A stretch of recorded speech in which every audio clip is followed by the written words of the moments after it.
Hello guys, hello. This is for Gemini. Gemini, welcome dito sa aking channel, Kapalaran 888. Welcome guys. Okay, you have 3 cards here. Number 23, number 5, number 2, number 12, number 3.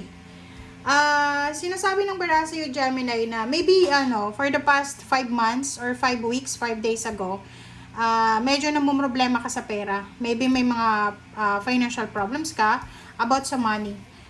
Pwedeng mayroon kang mga bills na kailangan i-settle, or maybe yun, nagpapanik ka about sa salapi. Meron dito na good news. So, there's a good news coming para sa'yo. And there's a financial balance na posibleng papasok sa buhay mo. Like for example, marami kang utang few weeks ago na kailangan bayaran. Tapos, pwedeng nawalan ka ng trabaho or nasa ibang bansa ka. Like kung seaman ka. Okay, like for example, Gemini, seaman ka. And nagtatrabaho ka syempre sa barko. Tapos nandun ka pa sa mga magulong bansa.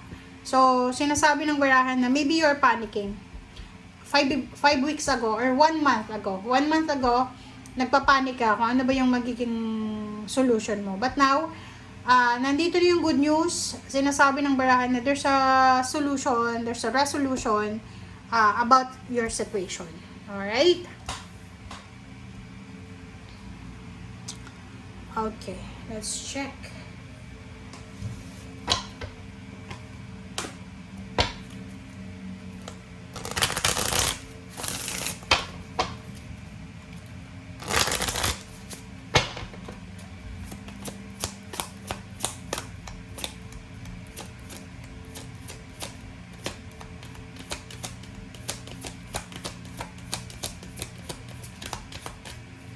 Okay, Gemini.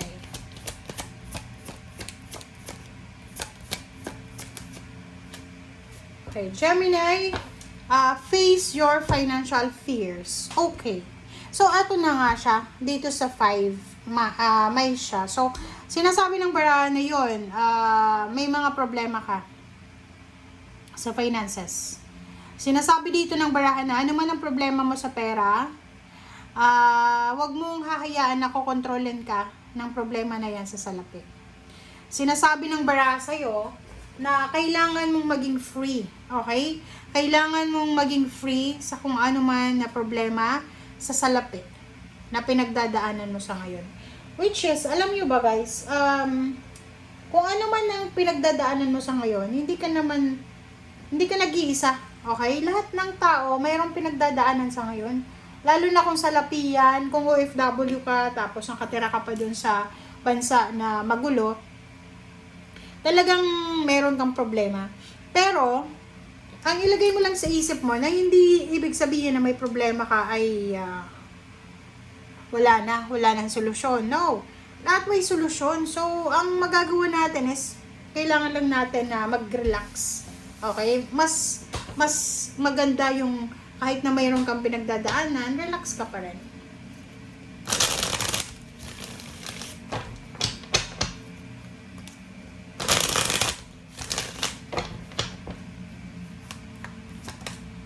Okay. Oh, 'di ba, Hermit? So, ano man daw ang financial issues mo, ano man ang problema mo, kailangan mo ng solusyon. So, kailangan nating maging mapasensya. Hanapan natin ng solusyon 'yan. Okay? Habang maaga pa. Kaso lang, mag-iingat ka. Okay? Mag-iingat ka. The Devil, sinasabi ng bara sa'yo dito na mag-iingat tayo sa sobrang distraction. Kasi like for example dito, ang problema mo is pera. Ang problema mo is trabaho. Huwag kang magsisettle sa isang bagay lang na alam mo na hindi mo deserve. So, hanapin natin yung solusyon sa problema natin, yung legal na solusyon. Okay? Huwag tayo magsettle sa madaliang solusyon.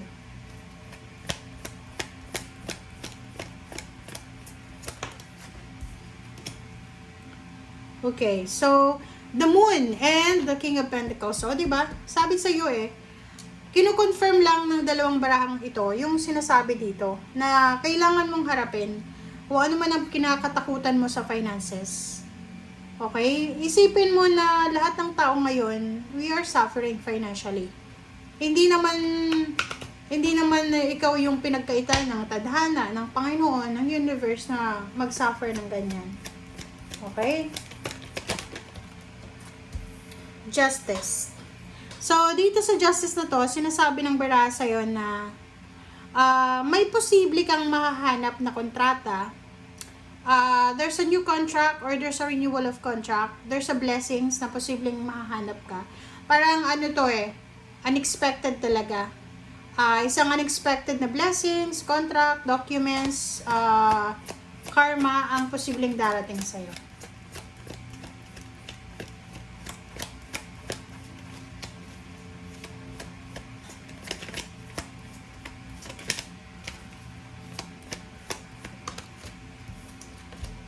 Okay, 4 of Cups.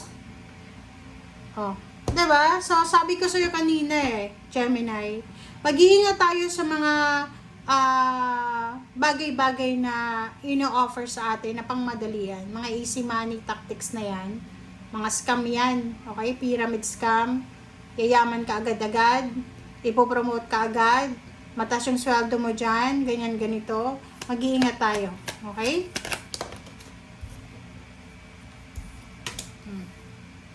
High Priestess and the Hangman. So, dito sinasabi ng bara sa'yo na huwag kang masyadong magpanik para sa kasalukuyan.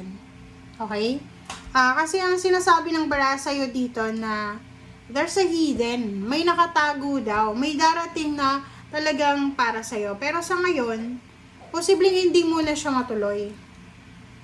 Maybe this is a travel or pwedeng Gemini na pwedeng na lay off ka, hindi ka muna makakahanap ng trabaho, parang ganon, na-terminate ka ba, or whatever, parang ganon. So, let's check na. Yun, so you're waiting. Pwedeng hindi ka pa naman na-terminate, or wala pa naman na finalization about sa end of contract mo. Pero, sabi ng bara sa'yo dito na meron ka na posibleng balita na matatanggap na pwedeng makatulong sa'yo. This is parang long-term solution. Okay? Which is, eto yung sinasabi ko sa'yo. Make sure na long-term solution siya, hindi yung band-aid solution lang. Okay? Thank you guys. Bye!